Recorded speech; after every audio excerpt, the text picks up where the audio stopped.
Saya murni sebagai penasihat hukum yang Anda membela syaratkan, kepentingan hukum. untuk Anda bisa syaratkan gitu, Lah, terima iya. aja atau gimana gitu. Saya bukan accounting, hitung-hitung gitu.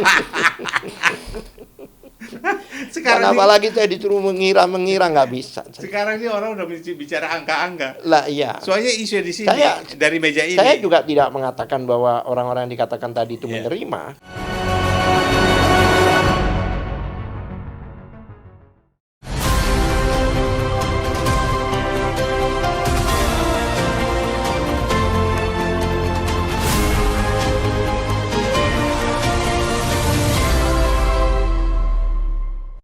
Sobat Leader dimanapun Anda berada, kembali kita berjumpa dari Menara Kartika Chandra Jakarta. Inilah Freddy dengan Leader Channel TV. Hari ini kita kedatangan tokoh penting yang selalu viral di TV-TV akhir-akhir ini terkait dugaan ijazah palsu mantan Presiden Jokowi. Iya. Yang terus tidak pernah berhenti dalam kurun mungkin 2-3 tahun terakhir. Dan Sobat Leader, saya perkenalkan dulu Dr. Abdullah Al-Katiri, koordinator tim hukum dari Fauzia Tiazumi. Satu hal lagi saya koreksi bahwa saya belum dokter. Oh, belum dokter. Sudah kelas Sudah dokter S2, semua. ya. Itu udah kelas dokter Sudah itu. kelas dokter. Apa kabar Pak Baik, Abdullah? alhamdulillah. Panggilan Pak Al-Katiri lebih bagus. Boleh. Yang terkenal itu. Hmm. Pak Al-Katiri ini juga tim hukum Roy Tiva ya. Iya, Dulu Roy Tiva Rismond. RRT. Sekarang mundur satu. Kita di sini juluki The Three Musketeers. Dan artinya itu kita adopt dari itu pejuang tiga orang yang dari Belgia, di Prancis itu. Ya. Dan sampai akhir mereka berjuang dan menunjukkan siapa mereka yang dijulukannya The Three Musketeers. Tapi ternyata tinggal the last two. Satu mundur, the last two. The last two. Roy dan Tiva. The last standing two. The last standing two. Baik Sobat Leader. Dulu mereka disebut Three Musketeers. Roy, Tiva, sama Rismond. Ya. Atau julukan lain adalah RRT. Nah, tiga suara berdiri di garis depan waktu itu. Mereka menggugat satu isu besar,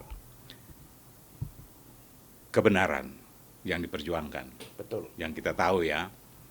Tapi hari ini satu mundur, Rismond mundur. Yaitu dia berbalik arah. Entah kenapa sampai hari ini masih dipertanyakan oleh teman-temannya. Misteri.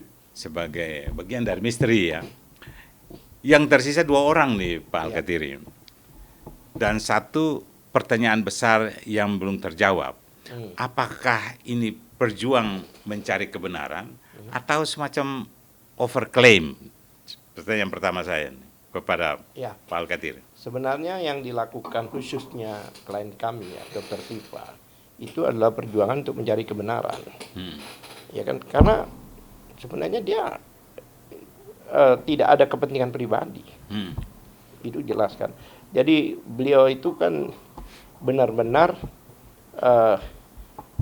melihat dan benar-benar apa istilahnya itu meneliti dan sebagainya itu berdasarkan fakta-fakta sebelumnya, yang mana banyak isu-isu sebelumnya itu sejak peristiwa Bambang Tri dan Gus Nur itu, kenapa kok ijazahnya tidak dihadirkan, padahal seharusnya dihadirkan karena mereka didakwa dengan kebohongan yang menimbulkan keonaran. Tapi dari situlah kemudian mereka itu ingin tahu lebih detail. Makanya sampai-sampai 3 orang itu waktu itu termasuk Rismond ke UGM untuk mencari kebenaran itu. Ke UGM dan sempat bertemu dengan kalau nggak salah wakil rektor, dekan dan sebagainya. Dan mereka menanyakan dan ditunjukkan skripsi, dan itu salah satu awal-awal mereka mencari kebenaran di situ. Nah, dasar hukum yang paling kuat yang membuat Dr. Tiva itu ditetapkan sebagai tersangka sesungguhnya apa ya? Dan mungkin dari celah apa yang sebagai Ya, kuasa hukumnya lihat dari proses itu?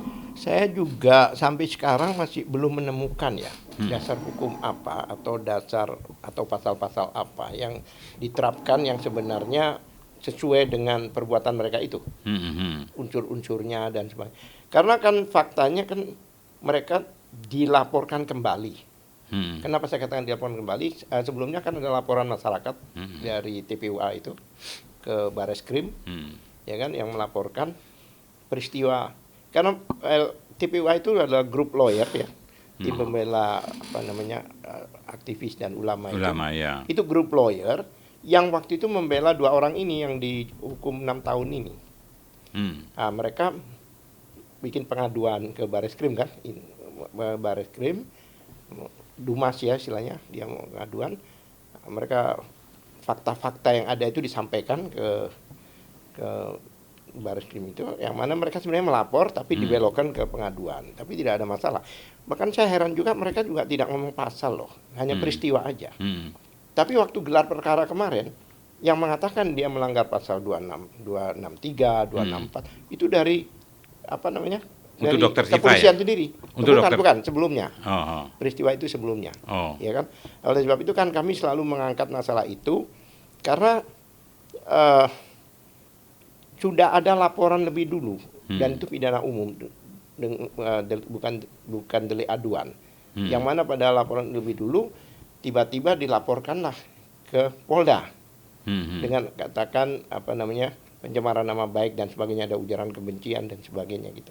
Padahal ketentuan hukum, khususnya Undang-Undang PSK, Perlindungan Saksi dan Korban, jika ada pengaduan atau laporan lebih dulu maka tidak boleh dilaporkan balik. Jadi ada pelanggaran hukum ini dari awal, yang mana masih kami pertanyakan itu sampai sekarang ini, sampai detik ini. Ya, kalau kita perhatikan perjalanan ini kan bersama dulu kan 3. kita sebut Three Musketeers, sekarang tinggal 2 nih. Ya. Dan yang klaim Dr. Tifa pun beberapa kali bahwa dia mulai diserempet-serempet, bagaimana diajak-ajak untuk udahlah ajukan berdamailah, minta apa RG. Ya, sebenarnya restoratif justice ini memang bukan dari pihak kita ya. Dari pihak kita ini ya kita on the track ya, apa yang kita lakukan bahwa kita untuk memperjuangkan kebenaran bahwa tidak mundur. Bahkan kemarin diisukan Dr. Tifa mundur dan sebagainya. Ya, saya juga heran. Biasanya yang minta berdamaian ini kan yang dilaporkan. Nah ini kenapa pelapornya gitu? What's wrong gitu loh? Apakah takut menghadapi persidangan nanti atau apa? Kan kalau terlapornya masuk akal lah.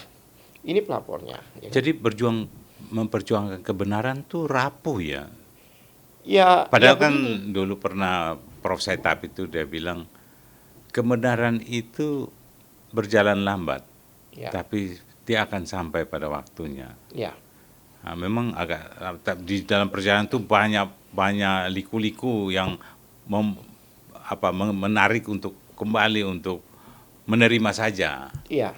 Tapi kira-kira gimana ini perjuangan kebenaran? Karena 1 dari 3 yang memperjuangkan kebenaran, 1 udah mundur ini. Iya. Pasti ada background lah kenapa dia mundur ya. Pasti ada alasan. Ini kan alasan banyak diduga mengatakan bahwa untuk melindungi istrinya, dugaan ya. Banyak masyarakat menduga melindungi istrinya karena konon kabarnya yang bersangkutan itu kan belum lulus. Yang 1 tadi yang mundur tadi. Belum lulus. Kemudian banyak juga yang menduga ada dikeluarkan surat kematian. Pasti kan keluarganya yang buat. Masa yang mati bikin itu kan nggak mungkin.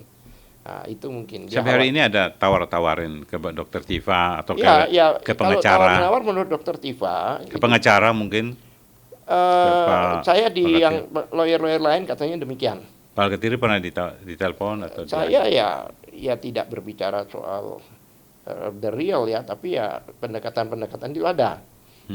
Tapi tidak menyampaikan ya seperti salah satu ya, saya nggak sebut orang, udahlah Pak Al-Katiri ajak Bu Tifa ke Solo dan sebagainya. Itu ke saya. Saya bilang saya ini pengacara ya, saya ini kan tidak bisa memaksakan klien untuk berbuat sesuatu, walaupun saya sebenarnya tidak sepakat gitu loh. Ya kan? Makanya kemarin ada isu seolah-olah ada WA Dr. Tifa ke, kita sebut aja karena sudah terbuka, Andi Aswan itu kan, Hmm. yang mengatakan bahwa Dokter Tifa minta ketemu untuk difasilitasi ke Solo. Hmm. Dan katanya didampingi oleh saya. Hmm. Faktanya dia sampaikan ke saya pada yang bersangkutan, apa benar gitu loh. Saya bilang, saya cek ternyata nggak ada nomor telepon itu. Hmm. Kemudian saya tanya ke yang bersangkutan, siapa yang mau ke Solo? Hmm. Nah, tapi diisukan sebelumnya, Itu benar dari Andi Aswan, dia telepon HP-nya. saya. Andi Aswan telepon. Iya, telepon saya tahu, dia telepon saya kenal, bukan kenal, kita kan pernah Ya, tukar-tukaran. artinya kalau dia telepon berarti benar dong. Iya, dia ngomong, bahkan saya tanya, tolong sampaikan ke saya, itu apa, nomornya, disampaikan. Saya cek di circle-nya Tifa dan nggak ada nomor itu. Coba sih WA-nya apa, di screenshot dikirim ke saya. Itu ada tulisan Tifa. Ini saya timbul pertanyaan buat saya. Kalau orang itu belum mencatat nama orang itu, kan namanya nggak keluar. Kok sudah ada nama Tifa? Berarti kan yang mengirim ke saya itu yang menulis. Iya. Andi dong berarti. Ya otomatis karena dia yang ngirim ke saya kan. Tapi dia menyangkal. Dia nggak berbicara tentang itu, tapi dia bilang apa betul, ya kan? Oh, Karena di dia dalam WA, mau nanya. di dalam WA itu menyatakan bahwa besok ketemu di kafe Tebet ya, sekitar Tebet, didampingi oleh Al-Katiri. Oleh sebab itu saya telepon kamu, telepon Anda katanya dia, telepon Bang Al-Katiri. Saya bilang nggak pernah, posisi saya di Denpasar waktu itu. Kemudian saya lihat WA-nya dikirim, nama saya itu pakai Q, Al-Katiri. Salah. WA dari Tifa itu, Tifa nggak pernah nyebut saya Al-Katiri. Dari dulu Al-Katiri, 1 tahun kita ketemu mana keliru. Dan itu bukan mistype ya, karena ada beberapa. Nah, tapi itu terkonfirmasi bahwa informasi sebelumnya kan Tifa ke Solo ini, berarti itu nggak benar. Ini kan seolah-olah kan baru mulai pendekatan kan. Tapi sejauh mana Anda melihat peluang Dokter Tifa ini? Intifa ya, kita tidak bicara Roy dan sebagainya. Peluang dalam arti... Karena beliau tersangka sekarang kan? Iya. Jadi begini, tadi yang hubungan dengan Barreskrim apa itu kan kami masalahkan, ya kan? Bahwa ini tidak boleh, makanya kita minta dihentikan. Bukan minta restorasi justice atau SP3, bukan. tapi kita minta, kita kirim surat ke Irwasum supaya dihentikan ini, karena ada pelanggaran ketentuan dan undang-undang. Jadi kita minta dihentikan itu Irwasum untuk memerintahkan atau apapun juga, karena kan pengawas tertinggi kan Irwasum di kepolisian itu. Kami sudah ke Propam, sama Propam dirujuk ke Irwasum. Berarti kan kita komunikasinya dengan Irwasum. Bahkan katanya sudah lewat waktu. Ini yang di Kejaksaan. Di Kejaksaan. Kan tanggal 13 Januari kan sudah disampaikan ke Kejaksaan. Ketentuan undang-undang baik KUHP yang baru maupun yang lama, itu biasanya disampaikan ke Kejaksaan 7 hari. 7 hari dipelajari oleh Kejaksaan, kemudian dikembalikan ke kepolisian jika ada kurang lengkap. Jika ada yang kurang lengkap dikembalikan ke kepolisian dikasih waktu 14 hari. KUHP baru ini bahkan sekali, nggak udah berkali-kali. Coba bayangkan, 13 Januari sampai sekarang itu katanya masih belum dikembalikan oleh kepolisian informasi yang berarti lewat waktu. Lewat waktu. Berarti tapi di Indonesia ini walaupun lewat waktu, tahu-tahu muncul ada bukti baru. Ada bukti baru yang memperkuat sehingga itu bisa dinaikkan. Kan ada jangka waktu berapa tahun baru kan perkara. Begini. Sejak dilimpahkan tanggal 13 Januari itu, polisi sudah tidak memiliki kewenangan untuk berinisiatif. Jadi semua langkah polisi, penyidik ya dalam hal ini, langkah penyidik, itu harus ada instruksi dari jaksa, arahan jaksa. Gak boleh dia berinisiatif. Jaksa belum kasih instruksi, Anda lihat? Ya itulah, dengan dikembalikannya itu kan pasti ada sesuatu yang harus ditambahkan atau apapun juga. Makanya saya juga herannya begini Bang. Konon kabarnya ada 709 dokumen. Hanya untuk membuktikan 1 ijazah, 1 lembar kertas dengan 709 dokumen. Dokumen itu kan bisa bukan cuma semua, bisa tebal apa dan sebagainya. Kemudian ada 120 berapa gitu, 25 atau berapa saksi ya. Kemudian ahli ada 24 atau 25. Menurut saya, ya kan, dengan dikembalikannya bukan karena kurang-kurangnya alat bukti, barang bukti. tapi unsurnya tidak kena. Itu menurut evaluasi saya sebagai lawyer. Coba kita beredel itu pasal demi pasal. Kan pasal andalan kan 310, 311. Kemudian ada pasal 27A. 310, 311 yang pencemaran nama baik, ya kan? Yang 311 fitnah, 27A itu melalui IT, ITE, melalui media. Dan itu tidak boleh dibarengkan, boleh disamakan. Karena apa? Unsurnya 310 dengan 27A itu sama. Cuma bedanya 27A media. Tapi kalau sudah jadi tersangka itu, kalau ke pengadilan hanya dua, bebas atau dihukum. Ya, tapi kita belum bicara pengadilan karena memang jaksa sampai sekarang tidak P21 kan. Kalau kita berandai, Ya. kalau sampai itu dipaksakan, tahu-tahu sudah cukup bukti, jaksa menyatakan sudah cukup untuk maju ke penuntutan, Ya. pasti mau protes juga jaksa punya kewenangan kan? Ya, punya kewenangan, kan sudah dilimpahkan. Tapi kan jaksa juga harus dengan resiko. Kan kadang-kadang jaksa bilang, wah ini nggak, tapi tak tahu muncul sudah Iya, langsung P21. tapi kan begini, jaksa itu kan tidak sendirian dalam bersidang. Kan dia harus berhadapan dengan para lawyer, penasihat hukum dari tersangka. Iya pasti. Ya kan? Nah, bisa nggak dia itu mempertahankan argumentasinya? Dan banyak orang yang bebas. Dan hakim yang saya tahu, kalau hitam putihnya jelas, mereka tidak berani main-main. Iya, ini sudah di Kalau viral. itu abu-abu, baru. Ini salah satu contoh ya. Iya. Juga saya yang menangani peristiwa Alfian Tanjung. Pada waktu itu siapa yang melapor? Itu langsung dari partai terbesar. Tapi karena kita perjuangan itu, ya lawyernya bilang daya khat semua lah waktu itu. Bebas. Dari KUHP yang baru gimana? Ya KUHP yang baru itu sebenarnya tambahannya sedikit, hanya merubah pasal-pasal aja gitu. Ya kan, ya, itu kan KUHP dan KUHAP ya. Kalau dalam hukum acara ya KUHAP yang berlaku, bukan KUHP. Ya kan, apalagi di pasal KUHP ya, pasal 3 ayat 1 menyatakan jika begitu disahkan itu undang-undang, posisinya keadaan penyidikan dan sebagainya, ya kan, maka digunakan yang menguntungkan. Jadi kan nggak bisa dua-duanya dipakai. Tapi kalau Anda melihat peluang, kira-kira Dr. Tifa ini kalau nanti ke sidang, peluang bebas atau dia? Saya yakin kalau hakimnya objektif, bebas. Tapi kira-kira dari sisi mana yang bisa mereka karena unsurnya tidak bisa dimenangkan oleh pihak? Ya unsur-unsurnya yang dikenakan ini tidak kena. Tidak kena. Contohnya tadi saya bilang tadi ada 310, ada 27A dan sebagainya, ya kan? 310, 311 kan demi kepentingan umum. Dan 310 tidak bisa dipakai karena ada pasal IT. Pasal IT pun tidak bisa dipakai karena ada putusan MK 105.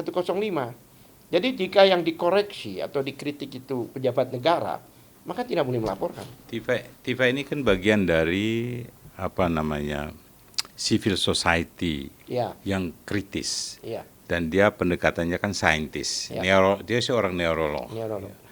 Nah, jadi mungkin yang diklaim selama ini karena 3 orang, Roy, Rismond, kan ujungnya ke ijazah, ya kan? Jadi klaim, apakah ini masuk pencemaran nama baik yang kuat untuk menjerat Tifa? Begini, yang dibahas ini kan ijazah publik. Dan Dr. Tifa ini kan sebenarnya Dr. Tifa ini adalah support ya. Support dari 2 orang ini yang mengadakan penelitian ini, Rismond dan Roy. Iya. Dan beliau ini support dari penemuan-penemuan dari mereka ini. Ya kan? Artinya dan dia gunakan itu adalah logik. Bahkan dia nggak menyebut 1.000.000% palsu, nggak pernah dia. Dia matematik logik. Dia menganalisa harusnya mereka yang dibuktikan bilang begitu ya. Jadi sebenarnya support, ya kan? Dan beliau ini artinya membuktikan sesuatu itu dengan logik, ya kan? Dan tadi dengan keilmuannya sendiri. Jadi Anda lihat ini bukan semacam proses murni hukum atau ini semacam ada indikasi kriminalisasi terhadap banyak dugaan orang mengatakan demikian. Saya sebagai lawyer menyatakan kalau pasalnya tidak kena, tidak bisa diterapkan fakta itu. Tapi tetap diterapkan, dipaksakan, ini kriminalisasi. Tapi Anda percaya bahwa jaksa maupun polisi, dari 10 orang polisi dan jaksa, pasti ada yang punya idealisme melihat bahwa ini nggak benar? Saya yakin sebagian besar polisi dan jaksa itu idealisme. Hanya oknum aja kalau menurut saya. Iya. Kenapa demikian? Karena pada waktu gelar perkara, awal-awal itu, kan semua itu unsur ada irwasum, ada dan sebagainya. Mereka tidak ada berpendapat, diam. Jadi pada waktu kita berdialog di gelar perkara itu, tidak ada mempunyai pendapat dan tidak bertanya. Bahkan kami melihat positif di situ. Biasanya kalau gelar perkara itu mereka aktif bertanya. Ini enggak. Kalau dari pendekatan Dr. Tifa yang Pak Alkatiri lihat sebagai lawyernya, ada evidence baru apa yang kira-kira yang mau nanti kalau waktunya dari akan siapa? dibuka Dari dari sana Tifa, dari Tifa. Dokter Tifa banyak. Kan selama ini kan Dia belum buka, yang belum. selama ini kan KPU kan menutup diri. Bahkan pada waktu Bonatua, kebetulan saya juga lawyernya Bonatua. Peneliti itu mempertanyakan, ya kan, kami juga mempertanyakan, bahkan disambut dengan ketentuan yang tidak ada 16 atau 17 poin yang mengatakan ini adalah dikecualikan. Tapi pada waktu itu kan bukan hanya kita aja, tapi bagian besar rakyat Indonesia kan berteriak. Akhirnya kan dicabut kembali. Yang tadinya ditutup. Karena begini, kan kita nggak bicara KUHP dan KUHAP dan apa, pokoknya yang berhubungan dengan pengadilan. Tapi ada undang-undang lain, contohnya tadi PSK, kemudian undang-undang KIP. Undang-undang KIP itu jelas. Sudah membuktikan bahwa. Iya, sekarang begini. Kita kembali ke undang-undang KIP ya. Kan undang-undang KIP itu kalau nggak salah nomor 14 tahun 2008, itu jelas pasal 3-nya menyatakan bahwa setiap instansi pemerintah, lembaga pemerintah, jika mendapat dananya, operasionalnya dari APBN, itu berarti lembaga negara, sebagian atau keseluruhan. Lah, sebagai lembaga negara, dia harus terbuka. Pada waktu dia ditanya ini jasa dan sebagainya, itu pasal 1 menyatakan, pasal 2 ayat 1 menyatakan bahwa dokumen yang digunakan sebagai persyaratan menjadi menjadi petugas negara, itu adalah publik, bukan pribadi lagi, dan publik berhak mendapatkan itu. Pejabat negara lah. Iya. Kita balik ini lagi. Pak Alkatiri, kalau kita lihat ya, Egy Sujana itu dapat restoratif justice, kemudian Rismond. Isu yang berkembang di luar, si Egy dapat sekian M, ya kan? Rismond dapat sekian M, gitu kan? Ini isu yang berkembang. Ya. Kita nggak tahu benar. Kalau itu benar, kalau ditawarin Dokter Tifa, berapa kira-kira nilai yang pantas untuk Dokter Tifa? Saya murni sebagai penasihat hukum yang Anda membela sarankan, kepentingan hukum. untuk Anda bisa sarankan gitu, terima aja atau gimana gitu. Saya bukan accounting, hitung-hitung. Sekarang apalagi saya disuruh mengira nggak bisa. Sekarang ini orang udah bicara angka-angka. Lah iya. Soalnya isu di sini dari meja ini. Saya juga tidak mengatakan bahwa orang-orang yang dikatakan tadi itu menerima. Iya, saya juga ini kan dugaan. Iya, banyak orang menyatakan demikian. Ini gitu. Semua ini bahkan Jokowi dibilang uangnya 11.000 triliun. Lah itu. Ditaruh di bunker. Ini sini nih. Iya. Tapi saya bilang ditaruh di mana uang itu kalau 11.000 triliun? Kan banyak sekali itu, Pak. Nah, ya, berarti kalau hanya berapa M untuk Rismond atau Egy atau Dr. Tifa Roy, kecil itu bagi dia. Tapi berapa nilai yang pantas menurut Anda? Kalau dari bunker itu dibawa ke sini mungkin berapa kontainer?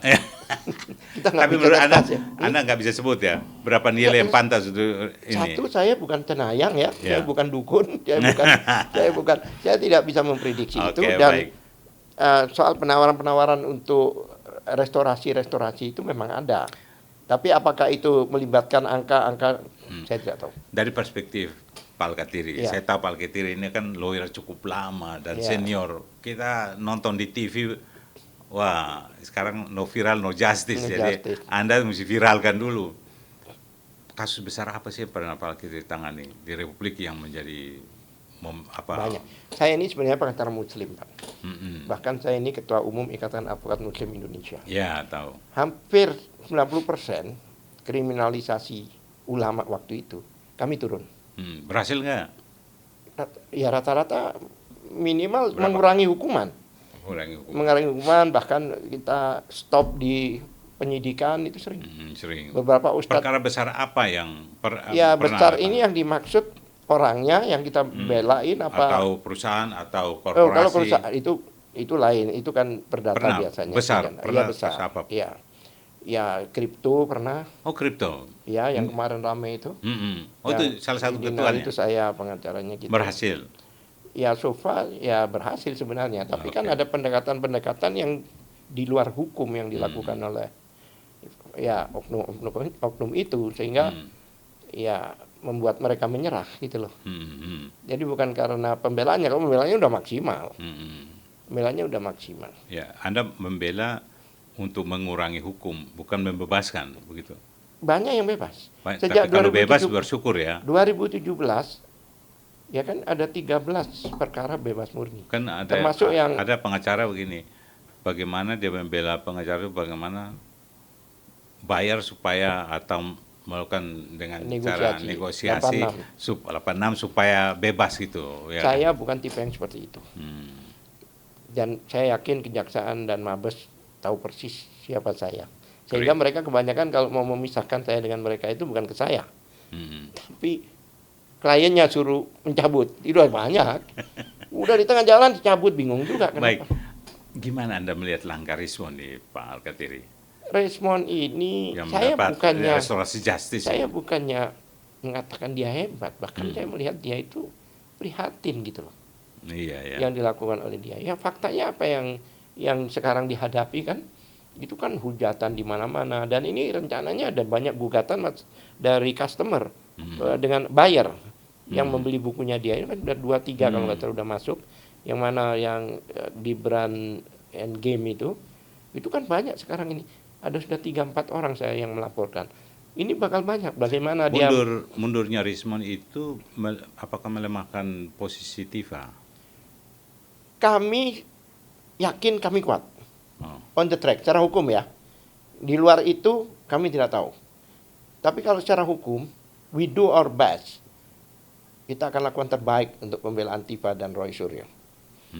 Dan kami siap itu. Siapapun juga kami hadapi. Ketika mereka masih menjadi Three Musketeers atau RRT, Anda sejak awal memang Anda lihat tidak solid secara fakta yang Anda lihat? Sebenarnya mereka solid. Angkanya kami sebut RRT. Karena kemana-mana mereka itu selalu bersama. Dan saya sebagian besar saya ikut. Contohnya ke UGM berkali-kali, ya kan? Kemudian ke beberapa kota termasuk ke Malang dan sebagainya, ya kan? Bahkan di demo kan, di Malang ada yang mendemo kami waktu itu. Solid. Makanya dengan adanya Rismon berubah haluan ini, kami kaget. Tiva sendiri sampai detik ini dia tidak yakin. Benar nggak sih kata orang itu? Bahkan dia mau menyelidiki itu untuk menemukan kebenaran bahwa Rismon itu nggak begitu gitu loh. Dia mau ke Jepang segala itu, ke Yamaguchi apa itu, hanya ingin membuktikan bahwa dia sampai sekarang dia masih berpikir bahwa Rismon itu beda lah. Maksudnya dengan apa yang dikatakan orang-orang itu beda. Makanya dia akan demi kebaikan Rismon, maka dia akan cari tahu bahwa apa yang dikatakan orang-orang tidak benar. Nggak pernah dia nyalain Rismon dalam hal ini. Iya, saya dalam beberapa podcast yang saya lihat pernyataan pers Dr. Tiva itu dia tidak nyalain, dia memang itu sebagai seorang neurolog dia melihat ada something benar di Rismon ini. Iya. Tapi ada apa? Kenapa dia berperilaku? Tapi kenapa yang Anda lihat, yang saya lihat yang diserang itu hanya buku ketidakterbukaan. Oh, yang yang sekarang, itu. Yang disoroti pembagian tidak transparan dan sebagainya. Kan kemarin sudah dijelaskan juga di iNews ya. Saya juga ikut jelaskan, saya dipotong katanya. Saya hanya boleh ini, mau lanjut nggak bisa lagi. Saya Iya, juga saya bingung juga, lu kok begini? Saya ditanya, setelah saya jawab, Anda tidak diundang. Lah kan kenapa ditanya? Itulah, oh it's okay lah. Itu. Cuma masalahnya begini, kemarin itu kan ditayangkan di iNews itu sebenarnya melanggar, Pak. Itu nggak boleh ketentuan prinsip accounting ya. Prinsip accounting itu dalam penyampaian sesuatu itu ada aturannya. Iya, Gitu. kayaknya nggak etis Harus, ya. itu Kalau berarti orang nggak jual etis. jual buku ini Dan memang itu, rata-rata kan tidak iya, ada untungnya, tapi auditor. karena di project. Sebenarnya begini, kan mereka itu awal-awal mereka itu membuat buku itu untuk perjuangan, bukan untuk keuntungan. Kalau itu untung apa, itu pun kembali untuk perjuangan. Seperti itu. Tapi kan respon kemarin itu hanya estimasi sesuai dengan apa nalar dia. Gitu loh. Jadi bukan dengan fakta. Ini kalau ini sekian. Sekarang buku itu saya tanyakan kemarin. Loh, buku itu yang diberikan orang gratis itu juga ribuan. Seharusnya tercatat di situ. Jadi saya lihat menggiringnya udah tidak lagi isu Nah, besar ijazah, tidak objektif. Tapi kok masalah yang remeh-temeh Iya, yang dia kan ngomong. jadi panjang. Ini skenario lah, dia bilang skenario. Dia ngomong di situ. Kalau skenario itu kan berarti by design kan. Tapi publik punya nalar Nah, sendiri. dia ngomong kan, Iya. ini skenario kan nggak bisa satu ya. Saya lanjutkan ini. Dengan adanya buku itu kan satu, ada yang diberikan gratis. Kalau kita harga ada keuntungan, apa kan itu perjuangan. Kembali lagi ke situ. Kedua lagi, stoknya itu masih ribuan. Ya, gara-gara dia bikin ulang lagi, jadi seharusnya laku besar malah. PDF. Tapi bisa jadi ini laku besar loh dengan dia tarik itu, mah publik pingin tahu. Nah sekarang narik itu kan harus ada alasannya. Bagaimana dia sebagai peneliti yang hebat dan sebagainya, tiba-tiba dia menarik dan mengatakan 100% dikatakan keliru. Bolehlah 10%, 5%, 100% keliru semua. Bahkan dia bilang, Anda lihat 3 orang ini perbedaan data atau metode, ada perbedaan di antara mereka? kan beda-beda. Iya. Ahlinya kan beda-beda. Kan Tifa kan nggak pernah bicara soal digital ini, ya kan?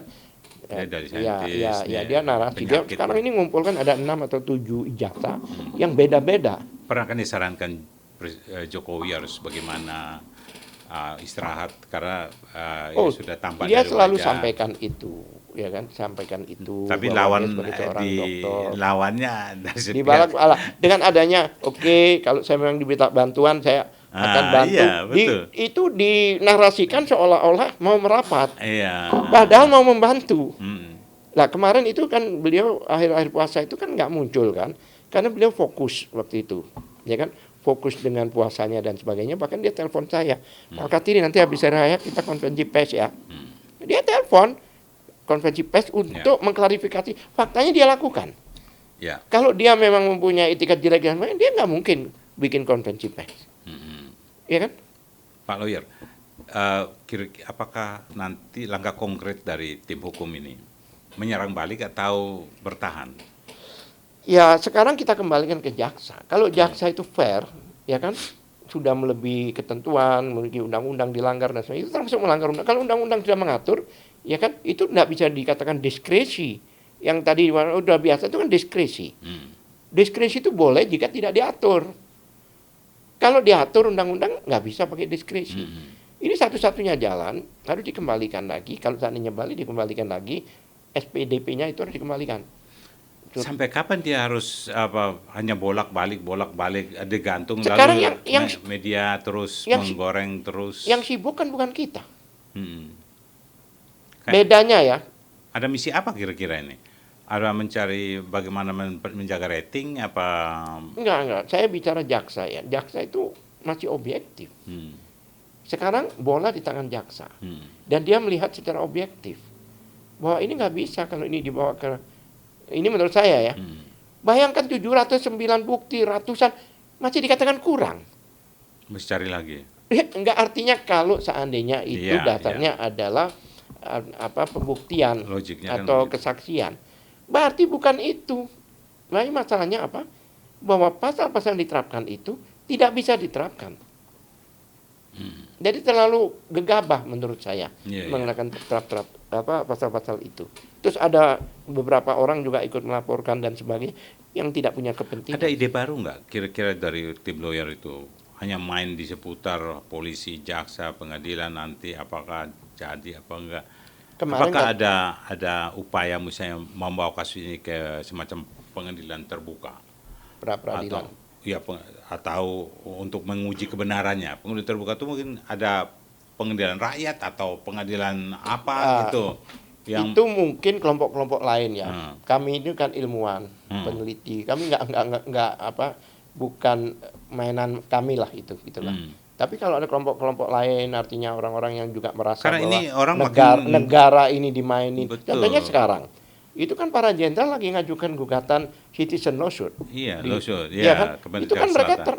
loh ini gimana sih bilang. Mm-mm. Setelah mereka memahami pasal-pasal yang dikenakan dan sebagainya, ini seolah-olah ini ada pembelokan kewenangan atau abuse of power di sini, gitu loh.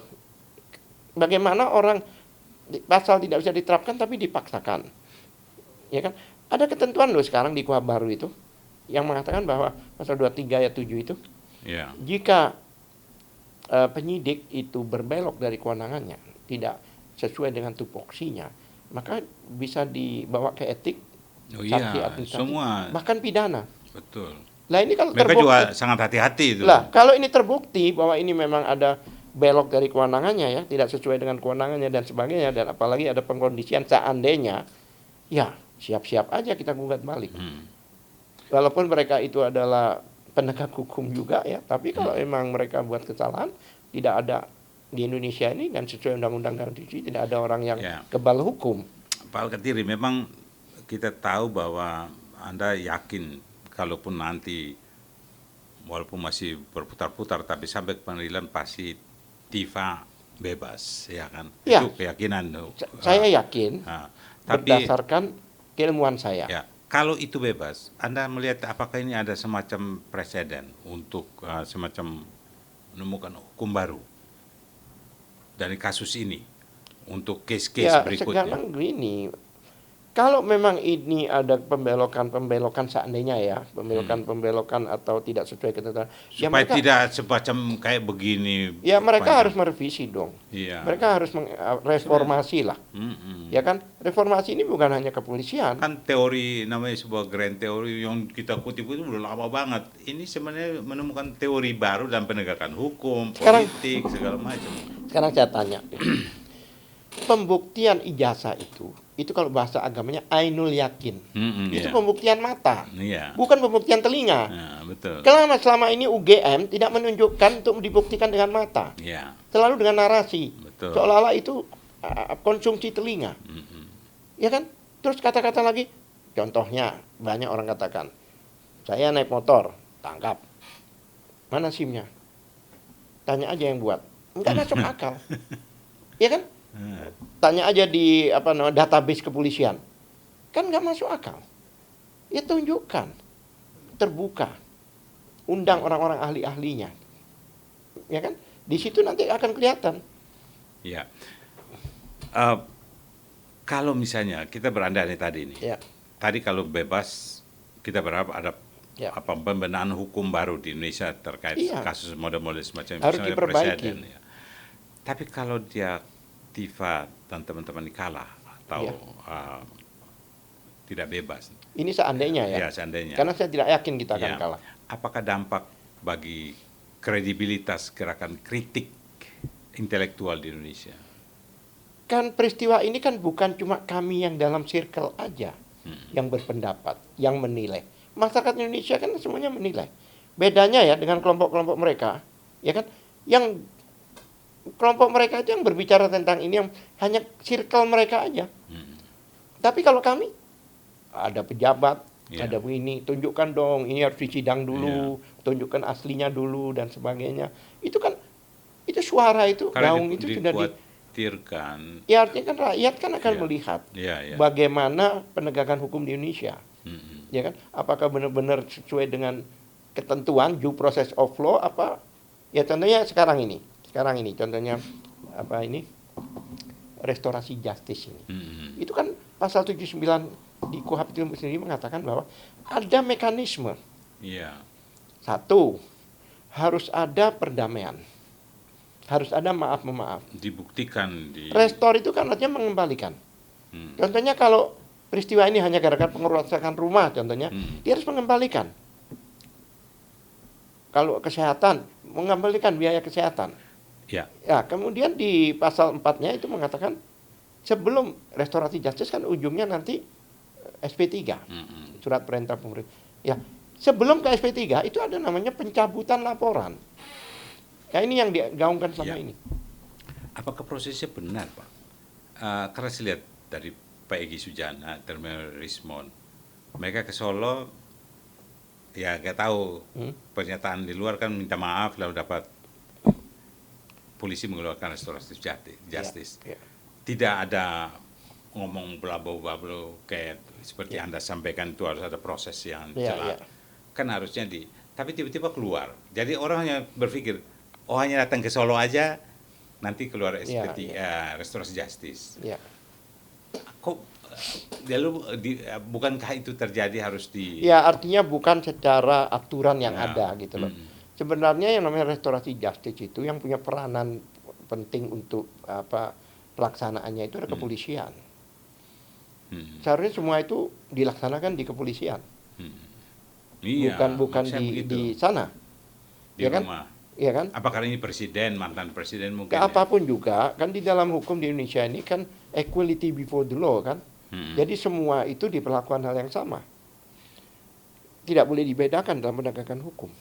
Saya khawatir kalau Dr. Tiva one day berandai ini kan, kala masalah publik itu mungkin pesimis. Takut kritik pada kekuasaan. Ya. Sebenarnya selama kalau tidak ini, terbuka dengan benar, karena mereka tuh kelihatannya bagus, tapi kok ada yang mundur, lalu seolah ini nggak benar nih orang-orang yang memperjuangkan kebenaran ini. Iya, ini adalah contoh yang buruk, bukan contoh yang bagus, ya kan? Otomatis kan, kalau seandainya setiap orang berbicara pada mereka punya hak konstitusional kan, pasal 28 jelaskan 28 ayat 2, kemudian 28 3, 28 ayat 2E dan sebagainya itu jelas setiap warga negara berhak menyampaikan pendapatnya ini dan dilindungi, apalagi undang-undang KIP ya. Keterbukaan publik itu juga informasi publik itu kan juga melindungi setiap warga negara untuk berbicara. Bahkan pasal 28F itu hubungan dengan ijazah ini, ya kan? Setiap warga negara itu berhak mendapatkan informasi, menyebarkan informasi selama itu ijazah publik. Ini bukan ijazah pribadi lagi. Berkali-kali saya katakan, kalau sudah menjadi pejabat publik, jangankan ijazah, hartanya suruh nyampaikan. Kan begitu. Apalagi ijazah.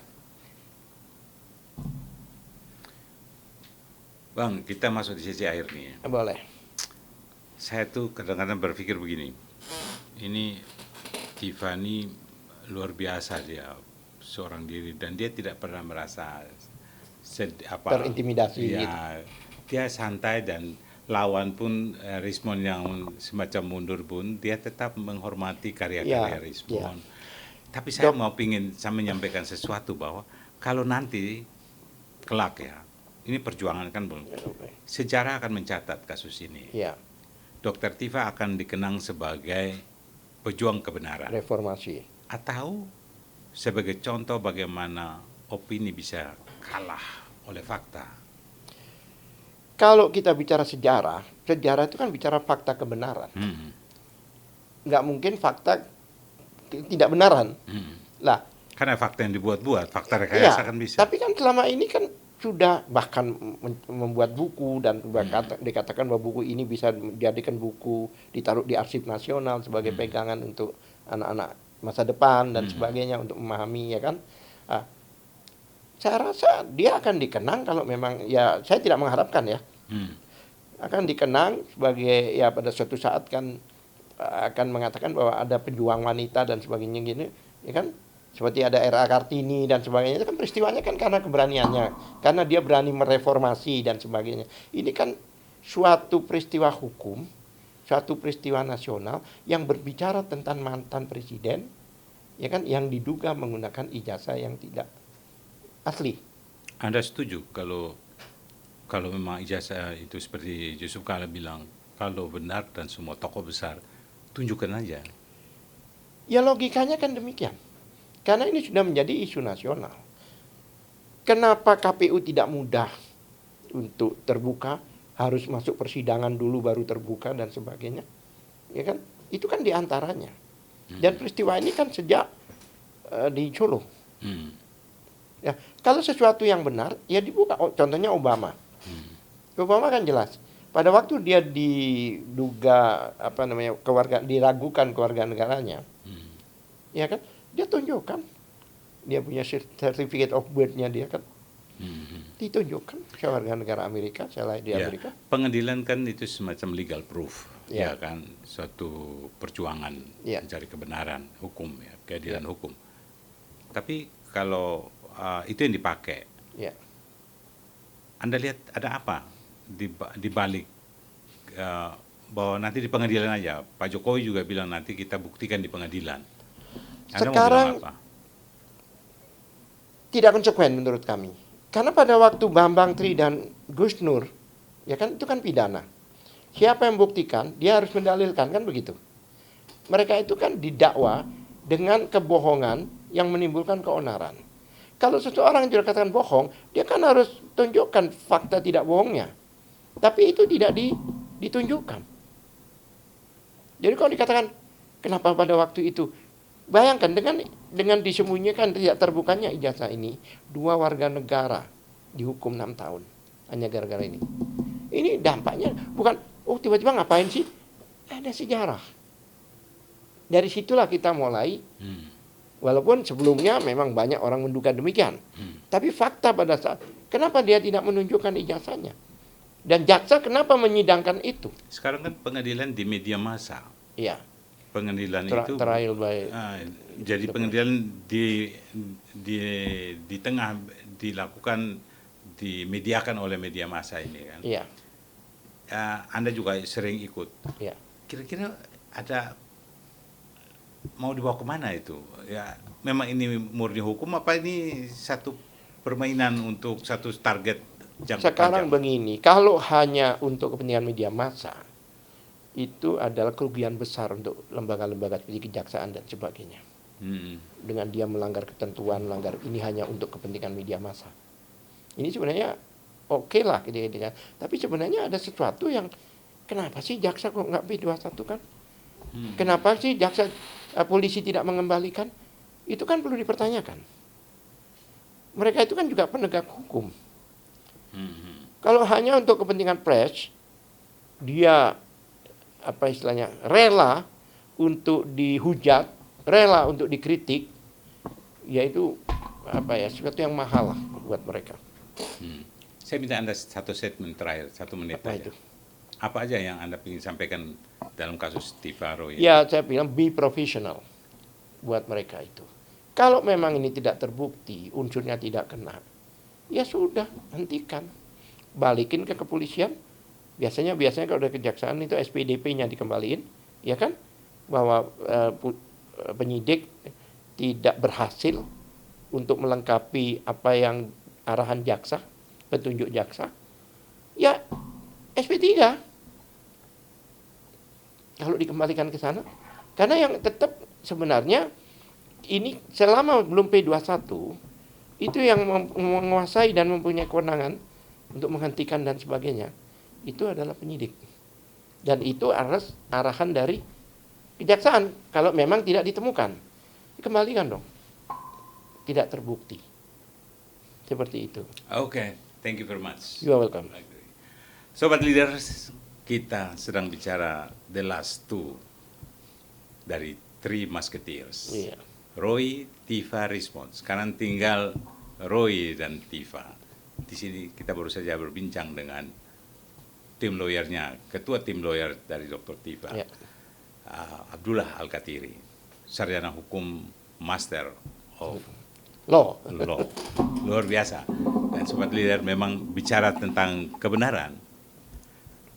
Kebenaran bukan hanya soal apa yang diyakini, tapi apa yang bisa dibuktikan. Di tengah perpecahan, satu memilih jalan damai, yang lain memilih bertahan. Pertanyaan besarnya sekarang bukan lagi siapa yang paling keras bersuara, tapi siapa yang siap membuktikan? Saya Freddy dulu, sampai jumpa lagi. Tetap di Leader Channel TV. Merdeka!